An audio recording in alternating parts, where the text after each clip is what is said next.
ये सवाल हर उस इंसान का है जो हर रात खुद से लड़ता है, हर सुबह मुस्कान पहन लेता है और फिर उसी रास्ते पर चल पड़ता है जहां वही पुराना दर्द उसका इंतजार कर रहा होता है। लेकिन आज की कहानी में भगवान शिव हमें बताते हैं कि ऐसा क्यों होता है और इससे बाहर निकलने का दरवाजा कहां है। एक युवक था, आरव, बाहर से हंसता हुआ, मजबूत, जिन पर लोग भरोसा करते, पर अंदर टूटा हुआ। जीवन में वही गलतियां, वही रिश्ते, वही दर्द बार बार दोहराता। वह खुद से पूछता, क्यों? आखिर क्यों मैं वहीं लौट आता हूं जहां मुझे चोट मिलती है। एक दिन बेहद टूटकर वह कैलाश की ओर निकल पड़ा। दिल में बस एक सवाल, क्या भगवान भी बता सकते हैं कि मैं अपने ही दर्द का कैदी क्यों बन गया हूं। कई दिनों की यात्रा के बाद बर्फीली हवाओं के बीच उसे एक शांत गुफा दिखाई दी, जिसके बाहर नीले आंचल वाली हवा लहरा रही थी। भीतर प्रवेश करते ही उसने एक ऐसी शांति महसूस की जिसे शब्दों में बांधा नहीं जा सकता।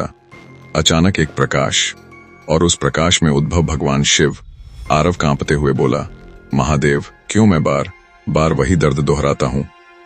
क्यों मैं वही गलतियां, वही धोखे, वही तकलीफें अपने जीवन में वापसी करता रहता हूं? शिव मुस्कुराए, वह मुस्कान जो डर नहीं, सत्य जगाती है।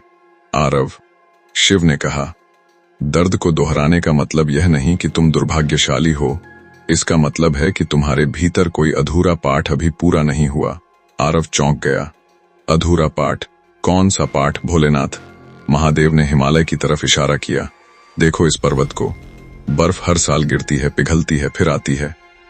यह चक्र इसलिए चलता रहता है क्योंकि पर्वत को अपनी ऊंचाई और मजबूती बार बार प्रमाणित करनी होती है।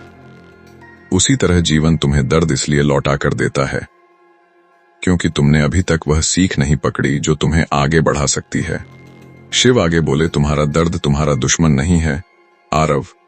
दर्द वही पाठ दोहराता है जिसे तुम टाल देते हो, अनदेखा कर देते हो या स्वीकारना नहीं चाहते।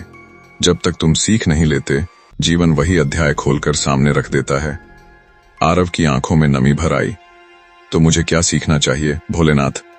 महादेव की आवाज गूंजी, धीमी मगर सीधी, आत्मा पर चोट करने वाली। अपने घावों को छुपाना बंद करो, उन्हें समझो, स्वीकारो और उनसे बड़ी कोई पहचान मत बनाओ। तुम वही दर्द दोहराते हो जिसे तुमने सच में कभी महसूस ही नहीं होने दिया, जिसे दबाया, जिस पर पट्टी बांधकर खड़े हो गए। फिर शिव ने एक और गहरी बात कही, तुम्हारे भीतर दो रूप हैं, एक जो टूटता है और एक जो तुम्हें संभालता है। दर्द तब तक लौटता रहेगा जब तक तुम अपने भीतर वाले संभालने वाले रूप को नहीं पहचान लेते। इसीलिए तो मुझे नटराज कहा जाता है।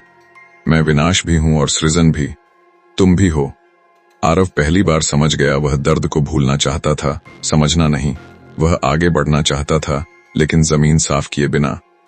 वह मजबूत दिखना चाहता था, मजबूत बनना नहीं। शिव बोले, आज के बाद भागना मत, आज के बाद वही गलती दोहराओ मत। जब भी दर्द सामने आए, रुक जाना, पूछना, मैं क्या नहीं समझ पाया? यही प्रश्न जीवन की दिशा बदल देता है। शिव के शब्द जैसे भीतर समा गए। गुफा में शांति फैल गई। आरव ने महसूस किया, दर्द उसका दुश्मन नहीं, उसकी गुरुकुल की घंटी है। जब वह गुफा से बाहर निकला, दुनिया वही थी, लेकिन वह वही नहीं था। उसके कदम पहली बार किसी दर्द की तरफ नहीं, किसी सीख की तरफ बढ़ रहे थे। और शायद यही कारण है कि हम बार बार वही दर्द दोहराते हैं, जब तक हम वह इंसान नहीं बन जाते जो उस दर्द से ऊपर उठ सके। आज के बाद तुम भी खुद से यही पूछना, मैं किस पाठ को टाल रहा हूं? शायद वहीं तुम्हारे बदलने की शुरुआत छिपी है।